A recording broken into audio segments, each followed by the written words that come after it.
This episode is sponsored by Incogni. Listen, guys, I don't know about you, but I get real tired of managing the spam and cold outreach to my contact info. Those annoying emails, phone calls from unknown numbers, wasting our time and valuable attention. Not to mention the bad stuff from data breaches, which are rising every year. To top it off, data brokers out there harvest our information and sell it to people who intend to spam you and scam you. So what do we do about it? Well, I use Incogni. I signed up to use the platform, and within 30 minutes, hundreds of requests have been sent and completed, removing my data from the public view. Incogni tracks down and removes your personal data from online directories, people search sites, and commercial databases. The process is fully automated for the hundreds of known data brokers who sell our data without consent. Got a site that they don't auto-hit? No problem. There's a custom removal feature to take down almost everything that is exposed online. So take it from me and take back your personal data with Incogni. Go to incogni.com/codestory and use code CODESTORY at checkout to get 60% off annual plans. You can also find the link in the episode description. That's incogni.com/codestory, because they can't harm you if they can't find you. Companies, although on the surface look the same, kind of use the same tools, they all run a really different process based on their culture, based on their communication, based on the processes they have. So actually the MVP we had at Instacart did not work for other types of companies, which was surprising. And myself and Quentin, my CTO, we looked at each other and we said, did we just make the wrong decision here? As it turns out, we just needed something a little bit more generic that fit more use cases to begin with. So we started with thinking about how can we get this in the hands of users as quickly as possible. I'm JJ Tang. I'm the co-founder and CEO here at Rootly. This is Code Story, a podcast bringing you interviews with tech visionaries. Spent 6 months moonlighting. There's nothing at the back end. Who share what it takes to change an industry. I don't exactly know what to do took next. many goes to get right. Who built the teams that have their back. Company is its people. The teams help each other achieve. I was proud of our team. Keeping scalability top of mind. All that infrastructure was Yes, we've been fighting it as we grow. total waste of time. The stories you don't read in the headlines. It's not an easy thing to achieve, mind Took it you. off the shelf and dusted it off and tried it again. To ride the ups and downs of the startup life. You need to really want it. Not just about technology. All this and more on Code Story. I'm your host, Noah Laphart, and today how JJ Tang built beautiful modern incident management centered around Slack and powered by AI. This episode is sponsored by NordProtect. In a world where data breaches are on the rise and identity theft is becoming more common, you have to take steps to protect yourself. NordProtect offers you everything you need to keep your identity safe, all in one easy place. It's built to help you safeguard your identity with advanced automation that works 24/7 on your behalf. Things like dark web monitoring, credit monitoring, security alerts, and more. And if the worst should occur, the platform walks alongside you for identity restoration.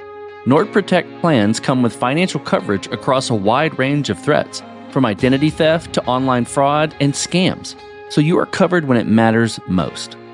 Get an exclusive 5% discount on NordProtect plans. Go to nordprotect.com/codestory and use the code CODESTORY at checkout. You can also find the link in the episode notes. That's nordprotect.com/codestory. JJ Tang grew up in mainland China, though eventually he came to the US for university and stayed. He found a job, started working, and eventually moved to Canada as the entrepreneur ecosystem was quite friendly. He has worked for companies like Instacart, IBM, and Cisco, gaining vast experience in a myriad of roles. But outside of tech, he is engaged to be married in 2025 and is big into road cycling. In addition to this, he has a dog named Nova, which his current venture centers their merch design around. At Instacart, JJ started to build a tool for infrastructure monitoring.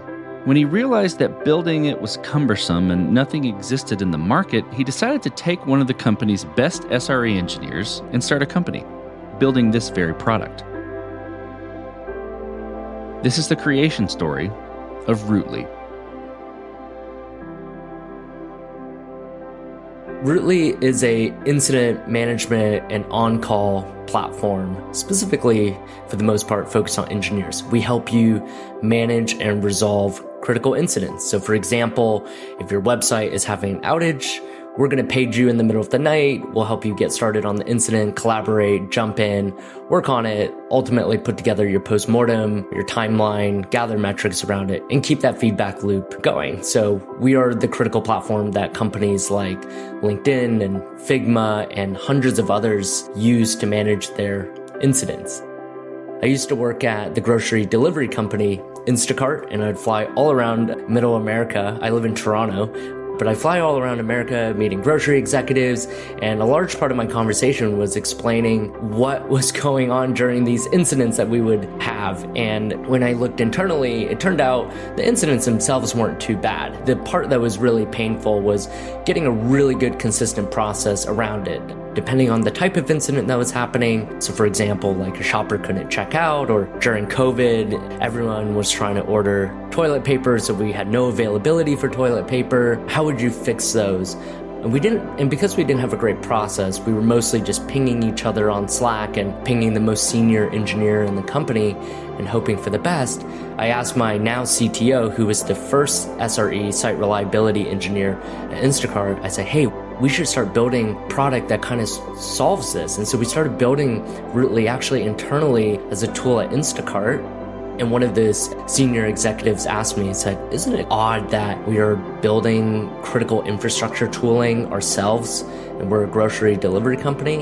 And I said, yeah, that is really odd. Let me go look for other tools that are out there and see if we can just bring something in, because it's very burdensome to build it yourself. And I did a quick search, and it turned out at the time there was nothing really out there that solved this problem. And so my report and debrief to him was, hey, I'm actually going to go start this company myself, and your best SRE, he's also going to come with me. And that's how the company started. So it was really out of our own necessity. Everyone has incidents, and they never go away, and they never really get better. You just get way better at managing it. And our goal is really, we want not only be the go-to way on how companies manage and resolve these incidents, but we also want to help you improve that process ultimately and turn these incidents into unplanned learning opportunities for your company. Let's dive into the MVP. Tell me about that first version of the product you built. Maybe this is within Instacart, or maybe it's after. I'll let you decide. Or maybe it's a little bit of both. But tell me about that MVP. How long it took you to build, and what sort of tools were you using to bring it to life? The solution we had originally started was too specific for Instacart. Companies, although on the surface look the same, kind of use the same tools, they all run a really different process based on their culture, based on their communication, based on the processes they have. So actually the MVP we had at Instacart did not work for other types of companies, which was surprising. And myself and Quentin, my CTO, we looked at each other and we said, did we just make the wrong decision here? As it turns out, we just needed something a little bit more generic that fit more use cases to begin with. So we started with thinking about how can we get this in the hands of users as quickly as possible? How can we drive a wedge into a company's existing processes and stacks? And the easiest way for us that we identified was, hey, we're not going to just go out and try to replace PagerDuty from the beginning. Let's go capitalize on areas that they have gaps, which is collaboration. And so we said our MVP is strictly just going to be this very simple bot that we built on Slack. It was really easy to understand. Companies could visualize very quickly that I already collaborate on incidents on Slack today. I already ping Noah and James and Rebecca and JJ in these incidents. So having a layer on top of it was actually really digestible. So from a marketing and positioning perspective, it was really easy. And the contrast to that was we started testing some of our positioning. We marketed ourselves as this all-in-one incident management platform. And we would talk to companies that were much bigger. So some of our customers are now like NVIDIA and Cisco and Elastic, for example. And when we went originally to these companies and we said, hey, we're this like all-in-one incident management platform. We do A, B, C, and D and all the way to Z.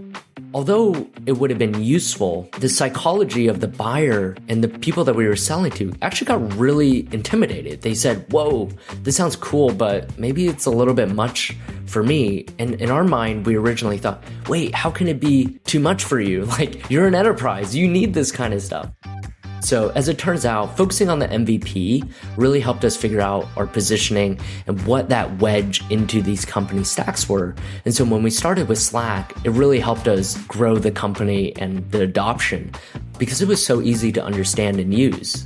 Okay, interesting, things that come up with an MVP, right? When you're building an MVP, you got to make certain decisions and trade-offs. And you're kind of touching on some at a high level. Maybe dive into the main one or two or something like that around, decisions you had to make. Could be technical debt, could be approach. You mentioned, the bot approach. And I'm curious about making those decisions and how you coped with them. I was always a product guy at Instacart and IBM before. When people come to you with feature requests, your default answer is no. Let me assess it. I'll put it on the roadmap. But when you're starting a company and you don't really have your first 50 customers yet, and you're just trying to see if this is something people will use and buy, your default answer actually starts turning into yes. So a lot of the decisions that we made early on was building towards custom things that customers like Grammarly wanted and customers like Canva wanted. So that was the interesting bit. And as your company grows and matures, you start having a lot more discipline. You have a way more say into your own roadmap and direction and influence, which is a lot more exciting. So some of the decisions and trade-offs was usually this balance between speed and everything else. And speed was the most important thing. Shipping very quickly became a superpower. In the early days, our platform, to be quite candid, was quite buggy. And one of the smart things that we did was we knew the platform, customers were going to find little issues that were wrong with it. Maybe a dropdown didn't load fast enough, things like that. So we said, we need to really tighten the feedback loop with these customers. We can't have them sitting for days over email support, finding these issues. And so what we did was we said for every customer, we have to have a shared Slack channel with them. And it allowed us to ping us any hour of the day with any issue. And what we do when we saw something was we went in there and we often fixed it within the hour. That blew our customers' minds away. And it really was an awesome tool for growth because they would find things and you fix it so quickly and they would start forming this deepened partnership with you. And that's something that I thought would never scale too well. And even to this day, with hundreds of customers, we have hundreds of Slack channels. And the platform obviously is way different than it was before. But by having a tighter feedback loop, it made the speed trade-offs that we had to make to get things out there much easier. So you've got the MVP, you've flipped things to be an advantage for you, you're getting some traction. How did you progress the product and mature it from that point? And I think what I'm asking about there, kind of wrap that in a box a little bit, what I'm looking for is how you built your roadmap, how you went about deciding, okay, this is the next most important thing to build or to address with Rootly. So we have a roadmap, but we also have this really interesting other model that is, we have a team called the Goodness Team. And this is a collection of engineers that strictly do things that break the model of normal planning. Normal planning would say the small feature would need to come in Q3, Q4. But the Goodness Team looks at it and says, hey, this is low value, but also really low effort. And we can bring wins and brownie points by doing this, or this is a really nice polish to our craft. And they'll just go ahead and smash it and they'll get it out there. And it's something that would never have fallen into the normal planning cycle and got prioritized. And this allows us to keep a lot of the high velocity magic and that wows customers and wows the market and wows us. When we talked about the MVP, our focus was, hey, we need to build a wedge into these existing companies. Phase 2 from the MVP, I think about is, how do I now deepen the moat within these companies? How do I grow horizontally? So for example, for us, we launched a stellar, enterprise-ready, super exciting offering around writing your retrospectives that help you drive more accountability and help you build it way faster and way more consistently. That was something we wouldn't have thought about maybe a year or two ago, but we noticed that was a really interesting way to keep customers keep returning to our platform even when they weren't actively in an incident, because they also used our platform for learning. So phase 2 of, maybe I'll call it the master plan, is we need to deepen our moat and grow horizontally. And phase 3, what we're working on right now, and also phase 4, phase 3 is how do we own the reactive reliability loop that I like to call it. And in this reactive reliability loop, there's a bunch of tools. There's monitoring tools, there's paging tools, there's collaboration tools, there's data tools, there's communication tools. And we started off by owning different segments of this. And now as we grow more horizontally, I think about how do I now own this entire tool chain? Because as you look at the market today, companies are racing to consolidate vendors. When you consolidate these tools together, they start working a lot better. There's no broken telephone that's occurring from one tool talking to another. So we think about building the platform effectively for incident management and for reliability in general. And the fourth phase of this is, okay, we have this reactive reliability loop where companies rely on us when things go wrong, but how do we shorten that loop? Because ultimately shortening the loop is your defensible advantage as a product. Otherwise, everyone can just copy feature for feature. And so we think about shortening the loop through things such as intelligence. So we layered a ton of generative AI in a very thoughtful way on our platform, whether it's through response or through the learning side of incidents as well. For example, we help you detect when there's a related incident and how did people diagnose and resolve it previously. We'll give you the step-by-step guidance. So you're moving a lot faster there. And also, as you build reports, you can use plain natural language to ask our product to say, hey, I need a chart that kind of shows me the top incidents for this particular payment service over the last 3 months. Or you could ask it things like, what were the common questions that people asked during this incident? And that might indicate to you that, hey, this is something that we need to, proactively address and educate our users on. So we think about intelligence as the fourth phase of how do we shorten the reactive reliability loop? So we think about every feature, how does it play into these pillars, and how do we continue moving further down the pipeline, especially now that we built a large part of the platform. We built a large part of driving the wedge and the moat and things like that. Okay, I hear you saying we. I'm curious about how you built your team. I heard the story about you took the SRE from Instacart and you started the company, but how do you go about building your team? And what do you look for in those people to indicate that they're the winning horses to join you? I'd probably talk about this forever, but a few things that really stood out to me that I don't see a lot of people talking about. Maybe a lot of people disagree with this mentality, but it's something that has worked really well for us. The first thing is, I think all managers, when we build our team, so we have a leadership staff, I think all managers must be really good operators. And what that means is our engineering leaders do our take-home coding exercise. They need to be able to write phenomenal code, even if they're not going to do it every day, because they need to be able to empathize with what the engineers are doing. Our business development team, our leader on that team, also has to be very confident on cold calls. How can you coach someone to cold call more and better, or write better emails if you yourself can't do it? Before this realization, we made the mistake of, hey, people have great resumes, they have great track records, they interview really well. And the reality is, when they're not great operators themselves, they will take playbooks that they've learned at other companies and try to copy and paste it over to your company. And oftentimes, that is the wrong answer. So for example, imagine you and I, we're the same stage company, we're the same size, and we have the same investors, but we're building different products. The hiring plan our investors give you will most likely not be applicable to me. So why should any other process that people build ultimately work here?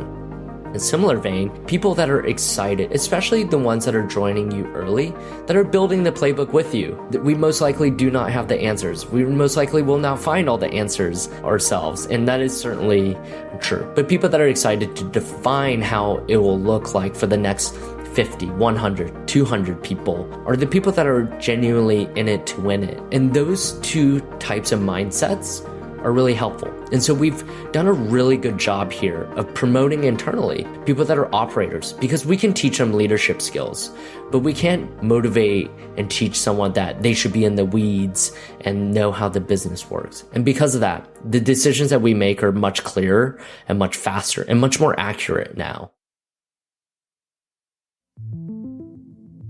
Let's move on to scalability then. And this will be interesting, given what you're building and who you're building for. So did you build this to scale efficiently from day one, from that early MVP, or with scale in mind, maybe abstractions, things like that? Or are there interesting areas where you've had to fight it as you've grown? I would say if I took the product we had and try to give it to customers today, it would almost certainly fail. And so I can't say it was designed to scale from day one. But if scale was something that we layered on, and a lot of the catalyst and motivation for scale was as we started working with bigger enterprises. We started working with more mid-sized companies to begin with, Patreon or Squarespace, for example. And then as we quickly grown into the very large enterprises, we realized that, hey, everything you think about has to grow with you. For example, we have a workflows product, and the workflows are extremely powerful. You can do a lot of amazing things in it. It works really well across many teams, but does it work well for 10,000 users, 20,000 users? And it's really interesting because as we build products now, we always try to apply that kind of thinking. As we scaled and as we help organizations scale, we think a lot about how do we actually bake that into the product and features itself. So one example of that is when we deployed Rootly to a company with, let's say, 100 users or 200 users, it's actually quite easy. People often will make a quick video, write a quick doc, send an email, talk about it very quickly at their all hands, and people use it.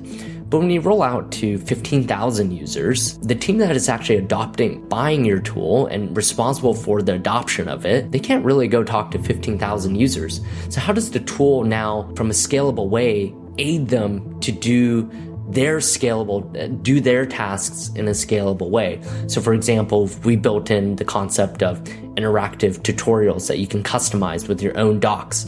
And so the people that are buying our tool can actually see, are people trained on the tool, or are they just logging in and never doing anything again? And then obviously from an infrastructure perspective, the biggest thing that we've done from a scale perspective is at the beginning of last year, we said going to multi-cloud would be totally overkill. And as we thought more about our next product, our biggest demand was, hey, we really dislike using legacy paging tools. We want Rootly to build it. And as we started building it, the feature set was awesome and very differentiated and exciting and capitalized and all these things. But when we really thought about it, reliability was going to be the number one feature that we sold. We had to make sure reliability scaled better than anything else on the market. And so we made this enormous infrastructure decision to actually go from running on just AWS, but also running on GCP as well. The multi-cloud setup has allowed us to have just absurd amounts of redundancy and also talk about reliability in a very scalable way.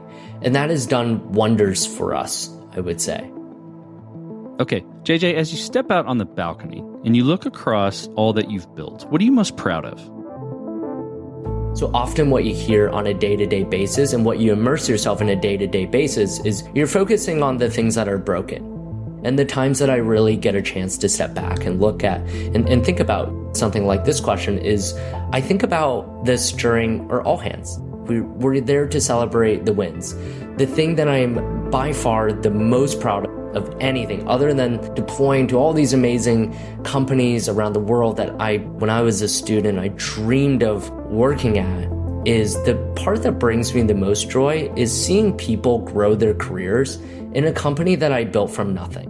Seeing them get promoted, make more money than they ever could have at AWS or Google, that brings so much joy to me, and it motivates me like nothing else. Seeing people be able to genuinely provide for their families and have the best career that they've ever had in their lives and genuinely love coming to work and seeing their careers flourish. I think no matter what the outcome for the company, luckily it's up into the right now, I would look back still and probably think that is the most proud moment of my career. Okay, let's flip the script a little bit. Tell me about a mistake you made and how you and your team responded to it. I think the mistake that we made as a company was we underinvested in marketing. Not to say our marketing's not good. It's just a lot of it, in my opinion, could be much better. Because of the nature of the product, it's very collaborative when you work on incidents. So it naturally grew very viral. And when people left their organization and went to a new company, they would buy it again. Someone has bought our product 4 times because they changed jobs 4 times, and every time it was one quick 15-minute, 30-minute call, which was awesome. And I think that flywheel is still spinning really fast and doing wonders for us. But I think there's a lot of surface area that we put off and we didn't cover. I would say from a marketing perspective, I wish we would have invested and just to get the word out more about all the great things that we're doing and the customer stories and all of that. But otherwise, from a pure product perspective, I think we roughly made the right bets at the same time. Sometimes there's quite a few minor things. You build a feature and you're like, oh, that was actually really incorrect. And we roll it back. And we'll do that multiple times a quarter because we rather default to building the features, seeing how it performs in the wild, than sitting through a PRD and going through an approval process and a ton of research. Sometimes it's just too overkill. We'll build something, it doesn't work, we'll roll it back. We prefer to move quicker, but also very safe. This will be super fun. What does the future look like for the product and for your team? We're building this platform of owning this entire tool chain for the reactive reliability loop. And we're just getting started here. We're owning parts of collaboration and data and learning. And now we're owning bits and pieces or parts such as on-call and paging. And I see that growing further up the stack and also further down the stack, like learning even more from incidents, detecting trends and patterns and how you can evolve your process. So the company itself will become more multi-product than ever before as we see growth across all of these different areas. But the part that I'm most excited about right now is our on-call business. This is the critical phone call you get in the middle of the night to tell you that something is wrong. That phone call that must always work no matter if AWS is up or down. And that is really exciting for us because we get further ingrained into a company's process and infrastructure and stack. And we get to solve one of the most jarring and painful problems that every engineer faces. They go to a company they dreamed of working at, and let's say a ride-sharing company, and they get to work on these really cool projects. But you know what? You still got to carry your laptop with you once every 6 weeks. And that kind of sucks. And we want to make that process way better, way more enjoyable. And we want you to almost not hate when you get paged. And so that part of the product is really exciting. And also right now is the fastest growing part of our product, and also one of the newest, which I can't wait to see what the potential looks like even further down this year. Well, JJ, let's switch to you. Who influences the way that you work? Name a person or many persons or something you look up to and why. One of the leaders that I look up to most is probably Brian Chesky at Airbnb. I think he's a phenomenal peacetime leader, and he's also probably one of the best wartime leaders. Airbnb during COVID almost overnight lost 80% of their revenue. And they have all these liabilities that they pay. They still had to pay the hosts. And they had to find a way to extend their runway. And Brian Chesky did a phenomenal job. And I think his leadership principles really resonate to me. He's a leader that's very excited about being in the details. If you listen to Brian Chesky, he thinks managers almost in a way, not in a micromanaging way, but you should know what's going on. And the reason for that is you cannot make great decisions unless you're into the weeds. And this kind of goes back to our principle, that earlier question you asked, like, how do we build a team? We build a team of operators and we grow them into leaders, but we never just hire a leader that cannot be an operator. And the reason for that is a lot of what I've learned from Brian, and luckily we went through some of our investors like Google, but also namely Y Combinator, where you get a chance to collaborate with him on growing the team and how that gets done. And I think because of his influence and a lot of that mentality, we get to move a lot quicker and we get to be a lot more accurate in our decisions. And it's almost counterintuitive. Sometimes being in the details you think especially at the beginning, you have a lot more work on your plate and you feel like you go slower. But the dividends start paying off a month, 2 months later, when you realize that we are making a lot less mistakes now. So with every group function, every single morning, I have a stand-up with everyone. Not with every individual, of course, but with every group function. And I know the decisions that we're making, and I'll be able to break down silos, and other leaders on our team break down silos where, hey, there's actually a misalignment. We're going for the launch of this product, but engineering thinks it's a beta. That's a misalignment because we're about to tell customers something that is inaccurate from what engineering believes. And so those are the things that we're able to catch super early on. But we have stand-ups every single day with every single function. And I know for sometimes when people hear that in the interview, they're like, oh my gosh, that is not a company I want to work at. And that's totally fine. Okay, last question, JJ. So you're getting on a plane and you're sitting next to a young entrepreneur who's built the next big thing. They're jazzed about it. They can't wait to show it off to the world and can't wait to show it off to you right there on the plane. What advice do you give that person, having gone down this road a bit? One of our seed investors, really early into the company, he told me execution cures everything. And that is so true. When you're faced with a really tough problem, just sit down and think about how you can execute. And so for us, it was in the very early days, we talked about the product being too specific for Instacart. We weren't sure it was the product, it was the market, the product market fit. Maybe I was really bad at sales. It was probably a combination of all four of those, but we just put our heads down and we said, hey, we're going to try to keep selling this nonstop, and we're not going to stop, because that level of execution is what's going to get us closer to success. And so I think about that all the time. When we're dealing with something really hard and really ambiguous, I don't think that there's some magic answer. Oftentimes I think there's a magic hire that would help solve this. No, the thing that's going to solve it is execution. You're not going to land, it's very unlikely you're going to land upon some secret sauce that's going to get you there. And the other thing I learned, if this young entrepreneur is not tired of listening to me on the plane, I think one of the best things I heard, another one of our investors, he was the VP of infrastructure at Dropbox and a really dear friend of mine. He told me, I manage a team of 300-400 people, and you have to expect every day someone is having a really bad day. And as a leader, you need to think about how you would deal with that and how you will empathize and get them through it. And that could not be more true. Every week, someone's having a bad day, having a bad week. And you just have to know that is part of the job. Part of the job is building the team. Do not underestimate how important that is. As much as you love coding and getting into the weeds of the product, the team is ultimately your biggest asset.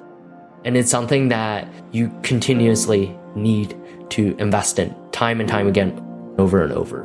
Well, I think that's fantastic advice. Well, JJ, thank you for being on the show today. Thank you for telling the creation story of Rootly. Thank you so much for having me. And this concludes another chapter of Code Story. Code Story is hosted and produced by Noah Labhart. Be sure to subscribe on Apple Podcasts, Spotify, or the podcasting app of your choice. And when you get a chance, leave us a review. Both things help us out tremendously. And thanks again for listening.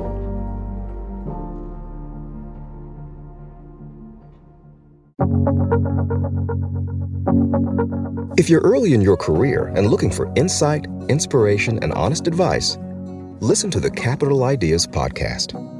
Hear from Capital Group professionals about leaning into the differences that make you unique, making decisions that last, and what it means to lead with purpose. The Capital Ideas Podcast from Capital Group, available wherever you listen. Published by Capital Client Group, Inc.